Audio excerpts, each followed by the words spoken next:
మాట్లాడినట్టు ఏకైక వ్యక్తి కాసాని జ్ఞానేశ్వర్ ఆ రోజు. కనుక మిత్రులారా, మంచి చేయడానికి మనం ప్రయత్నం చేద్దాం. మీరు ఒక మాట గమనించాలి. నిన్న ఒక పెద్ద మనిషి ఒక సవాల్ విసిరేను.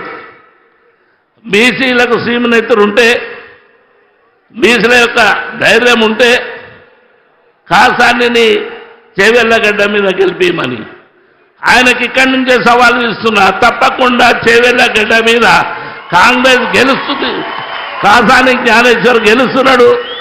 మరి ఈ గడ్డ నుండే మరి పెద్దలు చంద్రశేఖరరావు గారికి మొట్టమొదటి సీటు చేవెళ్ళ పార్లమెంటు సీటు ఆయనకు బహుమతిగా ఇవ్వబోతున్నామని మీ అందరితో మనవి చేస్తున్నాను. మిత్రులారా, ఊహించని రీతిలో ప్రతి మారుమూల గ్రామం నుండి వచ్చినటువంటి బీద బడుగు వర్గాలందరినీ కలిసి కట్టుకొని సబ్బడిన వర్గాలతోని రేపటి నుంచి కార్యాచరణ ఉంటుంది.